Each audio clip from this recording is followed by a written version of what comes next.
नमस्कार. पुन्हा एकदा आपणा सर्वांचं स्वागत आहे मंडे म्युझिक्स मध्ये. मंडे म्युझिक्स हा एक प्लॅटफॉर्म आहे जिथे आपण वेगवेगळे जे मॅनेजमेंटचे कन्सेप्ट आहेत त्याच्याबद्दल जाणून घेण्याचा प्रयत्न करतो. हे जे काही कन्सेप्ट आहेत ते बऱ्याच वेळेला small and medium size enterprises पर्यंत पोहोचत नाहीत. अ, कधी बऱ्याच वेळेला ते इंग्लिश या लँग्वेज मध्ये असतात. अ, आणि कधी कधी आपल्याला रिलेट करायला होत नाही. तर बेसिक आयडिया हा आहे की हे जे काही मॅनेजमेंटचे कन्सेप्ट आहेत, हे काही प्रिन्सिपल आहेत जे आपण आपल्या व्यवसायात नेहमी वापरतो. त्यांचा आपल्या व्यवसायासाठी काय उपयुक्तपणा आहे आणि त्यांचा नेमका कसा वापर करावा, काय कसं करावं आणि ते कसे समजून घ्यावेत, हा एक प्रयत्न आहे. तुम्ही जर हा व्हिडिओ बघत असाल, ऑनलाईन बघत असाल, तर नक्कीच प्लीज लाईक अँड सबस्क्राईब करा, म्हणजे जेणेकरून जेव्हा केव्हा पुढचा व्हिडिओ अपलोड होईल तेव्हा तुम्हाला त्याची माहिती होईल. दर सोमवारी आम्ही हे एपिसोड्स टाकत असतो ऑनलाईन. त्याच्याशिवाय ही लाईव्ह चर्चा रेकॉर्डिंग होते सेशन्स. आज आपण नेहमीच्या पद्धतीने न जाता थोडस पीपीटीला सुट्टी देऊन आज थोडस एक प्रिकर्सर म्हणून आजचा आपला विषय असणार आहे. आणि त्याच्यानंतर आपण जाणार आहोत एक महत्वाच्या विषयाकडे. पोर्टर्स जेनरिक स्ट्रॅटेजीज ते काय असतं ते आपण समजून घेणार आहोत पुढच्या भागामध्ये. पण त्याच्यासाठी आजचा जो आपण रेकॉर्डिंग करतोय हे प्रिकर्सर किंवा त्याची जी पूर्वतयारी किंवा लेईंग द फाउंडेशन ज्याला आपण बोलतो ते असणार आहे. तर थोडंसं व्हाईट बोर्डमध्ये काही नोट्स टाकतो मी, म्हणजे जेणेकरून बरं पडेल समजायला आणि लक्ष द्यायला. राईट. सो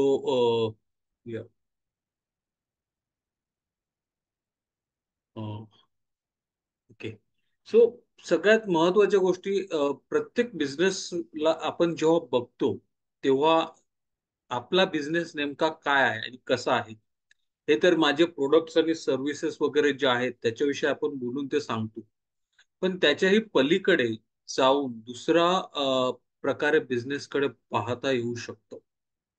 आणि प्रामुख्याने कुठलाही बिझनेस जो आहे तो तीन प्रकारच्या गोष्टींमध्ये आपल्याला विभागता येतो.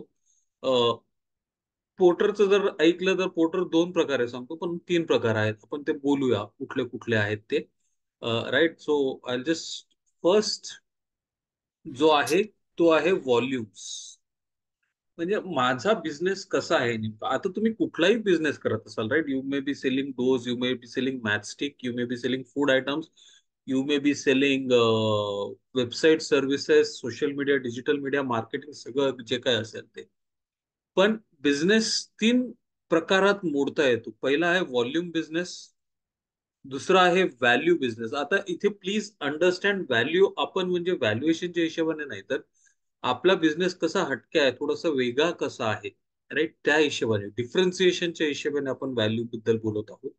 राईट. आणि तिसरा जो प्रकार आहे त्याच्यामध्ये दोन्ही गोष्टी येतात, म्हणजे मी व्हॉल्यूम पण करतो आणि मला व्हॅल्यू सुद्धा द्यायची आहे बिझनेसला, बाकीच्या लोकांना. राईट. ते हे तीन गोष्टी आहेत. आणि तिन्ही गोष्टींमध्ये त्यांचे जे काही प्रकार आहेत, करायचा जो काही प्रकार आहे त्याच्यामध्ये काही लिमिटेशन्स आहेत, काही अडीअडचणी सुद्धा आहेत. राईट. सो आपण ते समजून घेणार आहोत. प्रामुख्याने आपण व्हॉल्यूम बिझनेस करायचा, व्हॅल्यू बिझनेस करायचा, की व्हॉल्यूम प्लस व्हॅल्यू. राईट. आज आपण फक्त व्हॉल्यूम आणि व्हॅल्यू विषयीच बोलणार आहोत. व्हॉल्यूम प्लस व्हॅल्यू आपण नंतर बोलणार आहोत, तो एक दुसरा विषय आहे. त्याच्यामध्ये आपण नंतर जाऊया. आज आपण प्रामुख्याने व्हॉल्यूम आणि व्हॅल्यू विषयी बोलूया. Right. So first let's start with volume. Right. Volume म्हणजे काय. तर मी माझा बिझनेस करायला मला 100 गोष्टी, म्हणजे 100 युनिट्स बनवल्याशिवाय मी तो चालू शकत नाही. तो व्हॉल्यूम बिझनेस होतो. सिंपल उदाहरण, पार्लेजीचे बिस्किट्स घ्या. मी एक बिस्किट बनवला तरी माझी जी प्रक्रिया आहे बिस्किट बनवण्याची आणि माझा जो खर्च आहे तो मोरलेस तेवढाच राहणार आहे. आणि मला एक बिस्किट बनवून चालणार नाही, किंवा 10 मोजके पुढे बनवून माझा जो खर्च आहे ती बिस्किटाची पाकिटं बनवण्याचा किंवा बिस्किट्स मॅन्युफॅक्चर करायचा, तो नाही निघणार आहे. It is a volumes game. आपण काडेपेटी ना, मॅचस्टिक ज्याला आपण बोलतो, काडेपेटीचं उदाहरण घ्या. काडेपेटी मी एक सिंगल काडी बनवायला माझा वेळ बराचसा खर्ची जाणार आहे. जोपर्यंत मी ते हजारोंच्या संख्येने बनवत नाही तोपर्यंत माझा खर्च त्याच्यामधून निघू शकत नाही. हा झाला व्हॉल्यूम बिझनेस. म्हणजे काही बिझनेसेस जे आहेत, एफएमसीजी प्रोडक्ट्स आहेत, आपण जे चॉकलेट्स, टॉफीज वगैरे किंवा बिस्किट्स आणि बाकीचे जे काही एफएमसीजी, कपडा जे आहे, clothing right material, retail outlet, shoes वगैरे, हे बरेचसे असे प्रकार आहेत जिथे व्हॉल्यूम महत्वाचा आहे. की आपल्याला जर तो व्यवसाय करायचा असेल, त्या स्केलमध्ये करायचा असेल, तर आपल्याला तिकडे व्हॉल्यूम असणं खूप गरजेचं आहे. We cannot just go into something else. Volume पाहिजे, कारण मी जर ती व्हॉल्यूम नाही क्रिएट केली तर माझा खर्च नाही निघू शकत त्याच्यामध्ये. तर काही बिझनेसेस मुळातच व्हॉल्यूम बिझनेसेस असतात, राईट. आणि बाकीचे जे बिझनेसेस आहेत ते व्हॅल्यू बिझनेस असतात. म्हणजे तिथे फोकस आहे, मला 1000 आयटम न करता मी फक्त 100 आयटमच निर्माण करतो, and I try to give value to my customers. मग ते डिफरन्सिएशन म्हणजे थोडस काय बोलतात, आपल्याला काहीतरी एक्सपिरियन्सच्या हिशोबाने, क्वालिटीच्या हिशोबाने, फीचर्सच्या हिशोबाने आपण तशा बऱ्याच प्रकारे व्हॅल्यू क्रिएट करू शकतो. पण प्रामुख्याने जर आपण बिझनेसकडे पाहायला गेलो, तर प्रत्येक बिझनेसची विभागणी आपल्याला जर अगदी बेसिक लेवलवर जाऊन करायची असेल तर तीन प्रकारे करता येते. एक प्युअरली व्हॉल्यूम बिझनेस, म्हणजे व्हॉल्यूम्स म्हणजे मला पाहिजेतच, राईट. सिगरेट्स आहेत, परत अगेन व्हॉल्यूम्स बिझनेस. तिकडे व्हॅल्यूचं थोडंसं वेगळं होतं, मग ते हाय एंड, मग आपल्याला काहीतरी वेगवेगळे फीचर्स द्यावे लागतात, राईट. So understand that. आणि दुसरा आहे तो व्हॅल्यू बिझनेस. व्हॅल्यू म्हणजे मी काहीतरी एक्स्ट्रा देण्याचा प्रयत्न करतोय, काहीतरी वेगळं देण्याचा प्रयत्न करतोय, राईट. सो माझा बिझनेस कुठल्या प्रकारात मोडतो हा डिसाईड करणं खूप महत्वाचं आहे. आणि आता हे व्हॅल्यू व्हॉल्यूम कशावर डिसाईड होतं, तर मला, मी कुठल्या इंडस्ट्रीमध्ये आहे, राईट. जसं आपण आता बघितलं, इंडस्ट्रीचे बरेचसे प्रकार बघितले, राईट. रिटेल बघितलं, एफएमसीजी बघितलं, त्या सगळ्यामध्ये नॉर्मली व्हॉल्यूम लागतोच लागतो, राईट. तर तो आहे. लक्झरी इंडस्ट्रीमध्ये व्हॉल्यूम असणं गरजेचं नाहीये, व्हॅल्यू लागते तिकडे, राईट. कार्स, जे हाय एंड प्रीमियम प्रोडक्ट्स तुम्ही बघितलं, ते focus on value. Are 5 star hotels, ते focus on value, right. Udupi restaurant volume वरती फोकस करतं. एक 5 स्टार किंवा 3 स्टार रेस्टॉरंट जो आहे तो व्हॅल्यू वरती फोकस करतो. स्टारबक्स वगैरे जे आहेत बाकीचे, ते व्हॅल्यू वरती फोकस करतात, राईट. सो इंडस्ट्री महत्वाची आहे. त्याच्यानंतर माझा टार्गेट सेगमेंट कुठला आहे, मी कुठल्या प्रकारच्या कस्टमर्सना टार्गेट करतोय, त्यांच्याशी मला कशा प्रकारचे कस्टमर्स हवेत, माझा फुटफॉल किती हवाय मला. मग माझं टार्गेट कस्टमर एकदम एलिट किंवा हाय एंड आहेत, right. Then I will have to focus more on value, कारण ती लोक व्हॅल्यू बघणार. पण माझा बॉटम ऑफ द पिरामिड, जे सी के प्रल्हादने सांगितलं, म्हणजे जे एकदम एंट्री लेवलची जी लोक आहेत, ज्यांचं पगार तितकंसं नाही किंवा त्यांची अर्निंग पोटेन्शियल जी आहे त्यांना तेवढं नाही मिळत आहे, मग हा जर माझा सेगमेंट असेल, जर उदाहरण द्यायचं झालं तर पार्लेजी बघा. पार्लेजीची ₹5 जो प्राइस पॉईंट आहे तो तसाच राहिलेला आहे. त्यांनी जे ग्राम्स मिळतात त्या बिस्किटमध्ये ते कमी केलेलं, कारण त्यांचा टार्गेट सेगमेंट तिकडे तो क्लिअर आहे, राईट. आणि बरीचशी लोक अशी आहेत की ते पार्लेजी वरती अक्षरशः त्यांचं आयुष्य जगतात, right. So they play in volumes, they play in volumes. तुम्हाला पार्लेजीला जर हरवायचं असेल तर पार्लेजी इतके तुम्हाला पहिले तर बिस्किट मॅन्युफॅक्चर करावे लागतील किंवा प्रोड्यूस करावे लागतील, आणि त्याच्यानंतर ते विकावे लागतील. So it is going to be a tough task to defeat Parle G at its game, right. They have mastered the value, sorry, volume, right.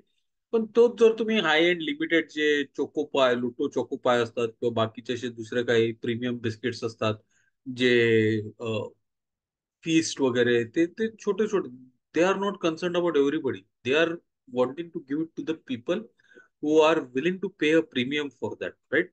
So तो झाला टार्गेट सेगमेंट. आणि दुसरं महत्वाची गोष्ट आहे ती रिसोर्सेस कशा प्रकारे लागतात माझं. आणि हे resources, how do I utilize this resources, right. Resources कसं, कुठल्या प्रकारचे लागतात मला, मला स्किल्ड मॅनपॉवर लागतो, की अनस्किल्ड लागतो, किंवा मशिनरी लागते, किंवा ऑटोमेशन लागतं. मग त्या हिशोबाने मी माझी इंडस्ट्री डिसाइड करत असतो, राईट?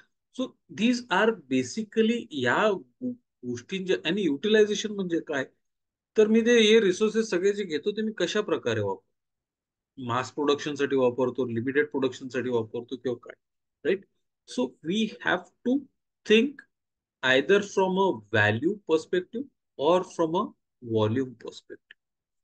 आता व्हॉल्यूम मध्ये जर तुम्ही गेलात, राईट, तर तुम्हाला सगळ्यात महत्वाची गोष्ट म्हणजे you will need a large customer base. त्याच्याशिवाय व्हॉल्यूमचा गेम सक्सेसफुल होणं शक्यच नाही. तुम्हाला खूप मोठी एस्टॅब्लिश्ड कस्टमर बेस पाहिजे तुम्हाला, तरच तुम्ही व्हॉल्यूम्स मध्ये हे करू शकतात. तुम्हाला तुमचे कॉस्ट कॉम्पिटिटिव्ह ठेवावे लागतात, राईट? म्हणजे तुमची कॉस्टिंग जी आहे. आणि व्हॉल्यूम गेम्स मध्ये प्लीज अंडरस्टँड, प्राइस जो आहे ना तो खूप महत्वाचा ठरतो. प्राइस महत्वाची ठरते. त्या प्राइस मध्ये 1-2 रुपयाचा जरी चढ उतार झाला, तरी मग लोक दुसऱ्याकडे जाण्याची शक्यता खूप असते. किंवा दुसऱ्याने आपली प्रोडक्ट, आपली जी प्राइस आहे ती पाडली, तरी सुद्धा आपल्या बिझनेसवर इम्पॅक्ट होण्याची शक्यता असते, राईट? सो जेव्हा आपण व्हॉल्यूम बोलतो, तेव्हा पहिली गोष्ट व्हॉल्यूम, राईट? या सो पहिली गोष्ट आपल्याला एक लार्ज कस्टमर बेस पाहिजे. त्याच्यानंतर आपली प्राइसिंग, आपला कॉस्ट जी आहे ती कॉम्पिटिटिव्ह असलं पाहिजे, आपलं प्राइस कॉम्पिटिटिव्ह असलं पाहिजे. त्याच्यानंतर आपल्याला ऑटोमेशन जर असेल तर व्हॉल्यूम्स गेम मध्ये खूप चांगलं होतं, कारण आपण मोठ्या मोठ्या बॅच मध्ये प्रोडक्शन करू शकतो. ऑटोमेशनचा खर्च अपफ्रंट जास्त होतो, राईट? पण ऑटोमेशन असेल तर मला 10 लोकांची कामं एका व्यक्तीकडून करून घेता येतात, आणि त्याच्याकरता माझे व्हॉल्यूम्स वाढतात. आणि माझी ओव्हरऑल कॉस्ट, आपण इकॉनॉमीज ऑफ स्केल बोललेलो, राईट? मी जेवढे युनिट जास्त प्रोड्यूस करतो, तेवढी माझी पर युनिट कॉस्ट कमी कमी होत राहते, राईट? सो ऑटोमेशन करणं खूप गरजेचं आहे. या सगळ्या व्हॉल्यूमचं आहे, राईट? तुम्ही विचार करा, तुम्ही जो काही बिझनेस करताय किंवा तुम्ही जो काही व्यवसाय करताय, त्याच्यामध्ये माझा बिझनेस व्हॉल्यूमचा बिझनेस आहे का?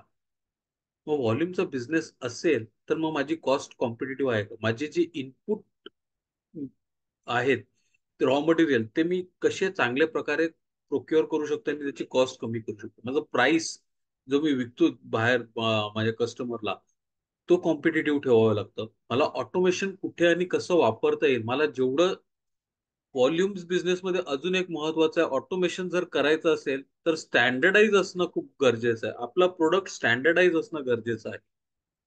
कारण कस्टमायझेशन नाहीये. कस्टमायझेशन आलं की खर्च वाढतो, राईट? तर या काही गोष्टी आहेत ज्या व्हॉल्यूम मध्ये आपल्याला लक्षात ठेवणं गरजेचं आहे. आणि व्हॉल्यूम इज ऑल्सो अबाउट, जसं मी सांगितलं, economies of scale. Economies of scale म्हणजे जेवढे आपण जास्त बनवतो तेवढी आपली पर युनिट कॉस्ट कमी होत जाते, राईट? मग आता जर तुम्ही व्हॉल्यूमचा बिझनेस करत असाल तर प्लीज आस्क युअरसेल्फ की माझा कस्टमर बेस खराच एवढा मोठा आहे का? माझी कॉस्ट कॉम्पिटिटिव्ह आहे का? माझी प्राइसिंग कॉम्पिटिटिव्ह आहे? माझं ऑटोमेशन जे आहे मी करू शकतो कुठल्या प्रकारे, काय करू शकतो? स्टँडर्डाइज माझे प्रोडक्ट्स किंवा सर्व्हिसेस किंवा जे ऑफरिंग्ज आहेत ते मी स्टँडर्डाइज करू शकतो, एका ठराविक पद्धतीचे मी प्रोडक्ट्स किंवा सर्व्हिसेस देऊ शकतो का? आणि इकॉनॉमीज ऑफ स्केल म्हणजे मी जेवढं जास्त करेल तेवढी माझी पर युनिट कॉस्ट कमी होईल. तर ते मी कशा प्रकारे करू शकतो, हे प्रश्न विचारणं खूप खूप गरजेचं आहे. हे झालं व्हॉल्यूम्सचं, right? This is, you have to understand. आणि आपण आपल्या बिझनेसचा या हिशोबाने विचार करणं खूप गरजेचं आहे. जर मी हे नाही केलं तर मग काय होऊ शकतं, हा विचार करणं गरजेचं आहे. सो तुमचा बिझनेस व्हॉल्यूम या प्रकारात मोडतो की व्हॅल्यू? आता व्हॅल्यू वर जाऊया आपण, right? So this is about volume. तर व्हॅल्यू वरती जाऊ. सो व्हॅल्यू मध्ये काय होणार?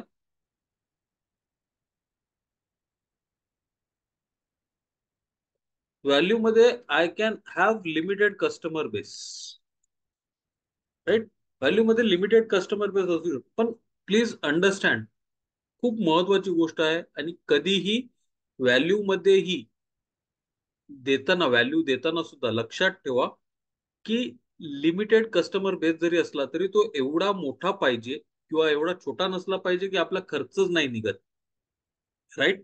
आणि एकदम मोठा पण नसला पाहिजे की जिथे हजारो लोक. You have to find that sweet spot.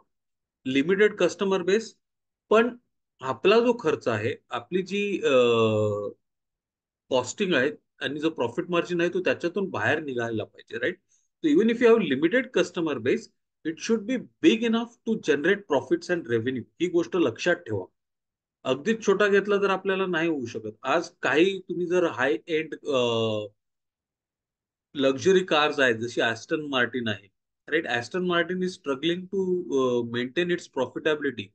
Car जबरदस्त आहे, क्वालिटी जबरदस्त आहे, पण प्रोडक्शन तेवढंसं नाहीये जितकं त्यांना अपेक्षित आहे. आणि त्याच्याकरता मग लोकांची हिरमोड होते किंवा लोक ते घ्यायला जात नाहीत, right. People are wanting to buy, पण त्यांना कॉस्ट मॅनेज करणं खूप कठीण जाते. सो लिमिटेड कस्टमर बेस असणं आहे ठीक आहे व्हॅल्यूसाठी, but still it has to be significantly large. त्याच्यानंतर फोकस इज ऑन डिफरन्सिएशन. आता डिफरन्सिएशन म्हणजे काय? बाकीच्या लोकांपेक्षा माझा प्रोडक्ट कसा वेगळा आहे, मी काहीतरी डिफरंट कसं देतो. एक सिंपल उदाहरण ना, म्हणजे आता तुम्ही टेलिव्हिजनची ऍड बघत असाल तर एक कोण OLED स्क्रीन विकतो, एक LED स्क्रीन विकतो, एक LCD स्क्रीन विकतो, एक QLED स्क्रीन विकतो. हे सगळं डिफरन्सिएशन करण्याचे प्रकार आहे. म्हणजे मी कसा डिफरंट आहे किंवा माझं दुसऱ्यापेक्षा कसं वेगळं आहे. इव्हन टूथपेस्ट मध्ये सुद्धा आपल्याला पाहायला मिळतं, राईट. नमकवाला टूथपेस्ट, स्पार्कलिंग ब्रिसल्स वाला टूथपेस्ट, मिंट वाला टूथपेस्ट, कॅव्हिटीज साठी टूथपेस्ट, राईट. असे वेगवेगळे प्रकार आहेत. ते सगळे डिफरन्सिएशन करतात. They try to give value through differentiation. Value आपण डिझाईनद्वारे देऊ शकतो, ब्रँडद्वारे देऊ शकतो, लोगोद्वारे देऊ शकतो, एक्सपिरियन्सद्वारे देऊ शकतो, right. They are different ways to provide value. मग आता इथे प्रश्न विचारा की मला जर माझ्या कॉम्पिटिशन पासून स्टँड आउट करायचं की मी व्हॅल्यू मार्केटमध्ये जर असेल, तर मग मला कशा प्रकारे ती व्हॅल्यू जनरेट करता येते, मी काय डिफरंट देतोय किंवा काय वेगळं करतोय माझ्या कस्टमर्ससाठी, right. So think about it from that perspective की मी व्हॅल्यू कशा प्रकारे देऊ शकतो, राईट. दुसरी एक महत्वाची गोष्ट आहे, जेव्हा आपण व्हॅल्यू देतो तेव्हा आपण थोडं एक्स्ट्रा चार्ज करू शकतो. यू कॅन चार्ज मोर. तुम्ही कुठलाही व्हॅल्यू प्रोडक्ट घ्या, तर तुम्हाला मार्केटपेक्षा थोडं, म्हणजे जे ऍव्हरेज प्रोडक्ट्स आहेत तुमचे, राईट, त्यांच्यापेक्षा थोडं जास्त किमतीला मिळेल. पण इथे तुम्हाला स्किल्ड लेबर किंवा स्किल्ड वर्कफोर्स ना असणं गरजेचं आहे. कारण तुम्ही व्हॅल्यू क्रिएट करण्यावर फोकस करत आहात, right. So you have to create something more and you can charge more for that services. मग थोडे हटके तुमचं प्रोडक्ट किंवा सर्व्हिस आहे, you can charge more. But you need people who are skilled at that. तिचे professionalism demand करणार ते ते तुम्ही त्यांच्याशी कसं वागता, चालता, बोलता, या सगळ्या गोष्टी व्हॅल्यू क्रिएशन मध्ये जातात, राईट. तुम्हाला तुमचं रिसर्च अँड डेव्हलपमेंट आहे ना, तुमचं जे R&D, त्याच्यावरती सुद्धा स्पेंड करत राहा. कारण तुम्हाला ते सारखं सारखं इन्व्हेस्टमेंट करत राहाल, काहीतरी नवीन करत राहण्यासाठी तुम्हाला रिसर्च अँड डेव्हलपमेंट करत राहावं लागणार आहे, राईट. तो research and development you will have to do. And again तुम्हाला कस्टमाइज्ड करावा लागणार आहे, एक्सक्लुझिव्ह किंवा तुमच्या कस्टमरसाठी स्पेशल. तसं रोल्स रॉयसचं तुम्ही बघाल तर ते काही काही कलर्स कस्टमर डिसाइड करतो त्याची डिझाईन काय आहे, त्याला कशा प्रकारचं लेदर हवंय, कुठल्या कलरमध्ये किंवा कुठल्या शेडमध्ये ते लेदर हवं आहे, कारची जी अपहोल्स्ट्री असते, अरे कारमधलं जे इंटिरियर असतं ते कशा प्रकारे पाहिजे त्याला, तर ते कस्टमाइज्ड आहे. आणि त्या कस्टमायझेशनची व्हॅल्यू त्यांना मिळते, right. So you have to understand whether it is a mass market product or a value driven product. हा डिफरन्स जो आहे आपल्या बिझनेसमध्ये, तो कुठे आहे, कसा आहे, हे समजून घेणं खूप महत्वाचं आहे, right. So this is just a precursor. आपण पुढच्या सोमवारी बोलू पोर्टर्स जेनरिक स्ट्रॅटेजीज विषयी. तेव्हा आपण कॉस्ट लिडरशिप डिफरन्सिएशन आणि फोकस ह्या स्ट्रॅटेजीज विषयी बोलू. राईट, आणि ते बिझनेससाठी, आपल्या बिझनेससाठी समजून घेणं का महत्वाचं आहे. पण तिथे जाण्या अगोदर व्हॅल्यू आणि व्हॉल्यूम या दोन गोष्टींमधला फरक जाणून घेणं खूप महत्वाचं आहे. राईट. पॉर्शे जी आहे किंवा लॅम्बोर्गिनी आहे किंवा बुगाटी वेरॉन आहे, ह्या ज्या बुगाटी आहे किंवा कॉन्सिनियाग आहे, ह्याचे काही कार मॅन्युफॅक्चरर आहेत, ते लिमिटेड एडिशन्स कार मॅन्युफॅक्चर करतात. Because they are focusing purely on value. ते काहीतरी स्टँड आउट प्रोडक्ट आणि सर्व्हिसेस देण्याचं ठरवतात. Right. And therefore they are able to charge more. त्यांचा वर्कफोर्स एकदम स्किल्ड अँड एफिशियंट आहे. तो प्रोक्युअर करणं किंवा तो डेव्हलप करणं, तो मेंटेन करणं खर्चिक असतं. See, value driven businesses will always cost more to run. ठीक आहे. आपण जर व्हॅल्यू देतोय, तर व्हॅल्यूसाठी तशा प्रकारचा खर्च सुद्धा आपल्याला करावं लागतं. But the returns are much much more. आणि जोपर्यंत दुसरा कोण येऊन ती मॅच करत नाही, तोपर्यंत आपल्यासाठी चांगला आहे. And the other thing that is there is in volumes. Volumes मध्ये कोणीही येऊन कधीही आपल्याला मॅच करू शकतो. आपल्याला सावध राहावं लागतं. अँड कमॉडिटी जर असेल ना, म्हणजे व्हॉल्यूम बेस्ड बिझनेस असेल, जसा एक सिंपल उदाहरण देतो, टिश्यू पेपर किंवा झाडू किंवा घरी साफसफाईचा कपडा, हे प्युअर प्ले व्हॉल्यूम बिझनेस आहे. आणि जेव्हा आपण ह्या गोष्टी घेतो ना, तेव्हा आपण प्राइस टॅग बघतो, त्याचा ब्रँड नाही बघत. म्हणजे मला आठवत नाही, मी तरी स्वतःचा अनुभव देताना सांगेन की टिश्यू पेपर घेताना मी, अरे, ब्रँड बघितलाय कुठला, मी जस्ट टिश्यू पेपर देतो देतो. त्याच्यावर कधी कधी नाव पण नसतं, तर ठीक आहे, तो स्वस्तातला असेल तर अजून चांगलं. मला कशासाठी पाहिजे डिपेंड करतं त्याच्यावरती. Right. It doesn't make a difference. किंवा कपडा, गाडी पुसायचा कपडा जो आपण घेतो, they are all volume products. तिथे डिफरन्सिएशन नाही होत. And therefore you need a significantly large customer base. Right. So हे बोलून मी थांबवतो. आणि प्रत्येक बिझनेसने विचार करणं गरजेचं आहे, व्हॅल्यू की व्हॉल्यूम, की value plus volume. Value plus volume मी मुद्दामून घेतलेलं नाहीये, कारण तिथे थोडस ब्लू ओशन स्ट्रॅटेजीचा प्रकार येतो किंवा ब्लू ओशन स्ट्रॅटेजी येते त्याच्यामध्ये. राईट. आणि आपण त्याच्याबद्दल सखोल थोडस नंतर वेगळ्या पद्धतीने इनडेप्थ जाऊन बोलू. But to set the base, right, this is what value and volume. आता तुम्हाला जर काही प्रश्न असतील किंवा, right, so you can please ask. I hope तुम्हाला समजलं. जर समजलं नसेल तर प्लीज विचारा. या दोन गोष्टी समजणं गरजेचं आहे, व्हॅल्यू आणि व्हॉल्यूम. आणि माझा बिझनेस कुठल्या प्रकारात मोडतो आणि तो का मोडतो याचा सुद्धा प्लीज विचार करा. कारण नुसताच बिझनेस करण्यात काही अर्थ राहत नाही. राईट. या दोन्ही गोष्टी समजल्या पाहिजेत. आणि आज मी जाता जाता किंवा माझं क्लोज करता मी एकच सांगेन की आज घडीला प्रत्येक बिझनेसला व्हॅल्यू प्लस व्हॉल्यूम मध्ये येणं गरजेचं. Until and unless you are really very exclusive, something like a Hermes और Arnold or Armani or this thing, pure play or a Rolls Royce where pure play value आहे, then it's a different story. किंवा तुम्ही पार्लेजी सारख्या जिथे pure play तुमचं volume आहे. Right. So या, काही प्रश्न असतील तर प्लीज विचारा. काही समजलं नसेल तरी सुद्धा प्लीज विचारा. तर या गोष्टी तर समजणं खूप गरजेचं आहे. येस स्वप्नील सर, बोला. आता आमचं जे आहे ते डोअरमध्ये कस्टमाइजच असते सगळं. हो.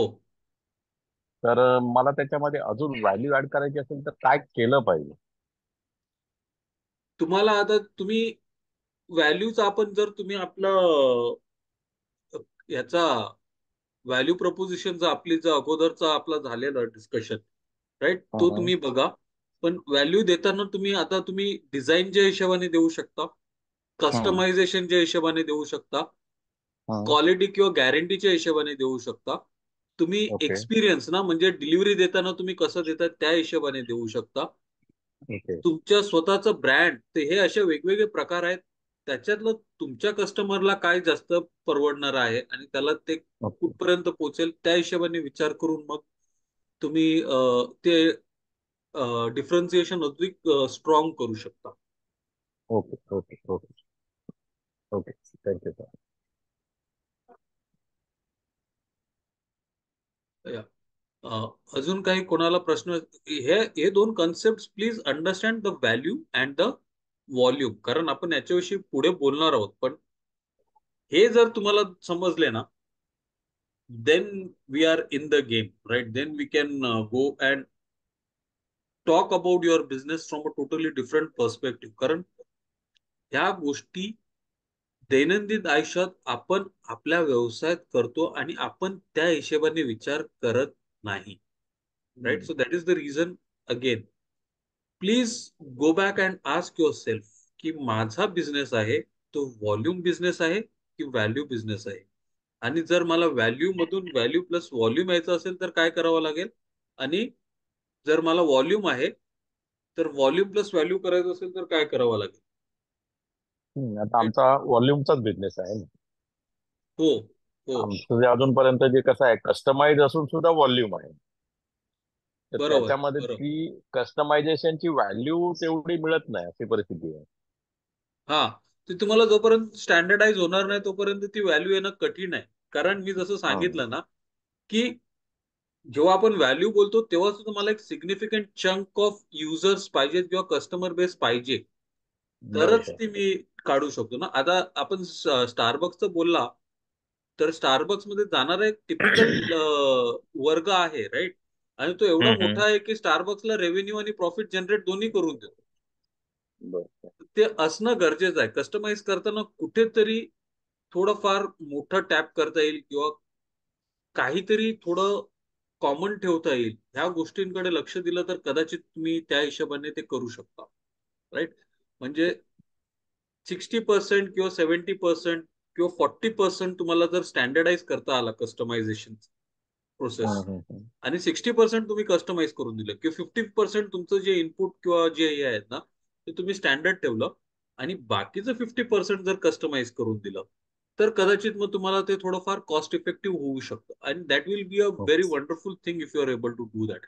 स्वप्नील सर, आय होप तुम्हाला समजतंय मी काय सांगण्याचा प्रयत्न नाही करतो. नाही, बरं, आलं लक्षात आलं. हा. तर ते महत्वाचं आहे समजून घेणं खूप. हा हा. पण तेच आमचं आमचा प्रॉब्लेम तोच आहे ना, की आम्हाला प्रत्येक डोअरची साईज निराळी होती. हा. त्यामुळे आमचं स्टँडर्डाईज काहीच नाही आहे. तरी मटेरियल आहे. आपण मागे बोललेलो हा की ऍक्टिव्हिटीज आणि की रिसोर्सेस विषयी बोललेलो आपण. हा हा. तर ते रिसोर्सेस तुम्ही घेताना किंवा लागताना कसं ते कॉस्ट इफेक्टिव्ह करू शकता. मला वाटतं आपलं मागे डिस्कशन चाललेलं तेव्हा तुम्ही बोललेलं की छोटे छोटे वेस्ट पार्ट सुद्धा युटिलाइज कसे करता येतील त्याच्याकडे सुद्धा लक्ष देणं हम्म. खूप गरजेचं आहे. राईट? बरोबर. अगेन दॅट इज बरोबर. Another way of keeping the cost in control. तुम्ही त्या प्रकारे विचार करू शकता. जे काही कॉमन पॉइंट्स आहेत हम्म. त्याच्या बेसिसवरती तुम्ही तुमचं प्रॉफिट मार्जिन वाढवण्यावरती भर देऊ शकता. ओके. थँक्यू. थँक्यू. येस, अजून कोणाला काही व्हॅल्यू आणि व्हॉल्यूम मध्ये काही डिफरन्स समजला नसेल तर प्लीज आय रिक्वेस्ट विचारा. अदरवाईज आजचं थोडस छोटं कॉम्पॅक्ट सेशन होतं, कारण आपल्याला इंडेप्थ जायला थोडं बरं पडेल म्हणून हा आजचा हे आहे इनपुट.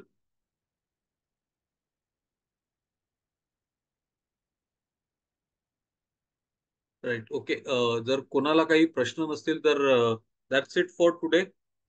Thank you for joining. आपण पुढच्या सोमवारी जे 3 जेनरिक स्ट्रॅटेजीज आहेत त्याच्याविषयी बोलणार आहोत.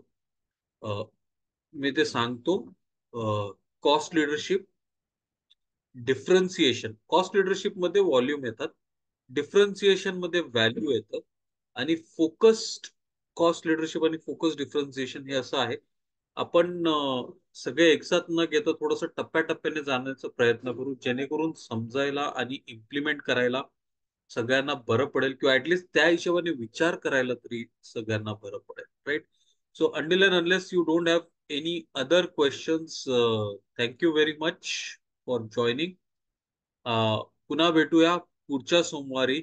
धन्यवाद. थँक्यू.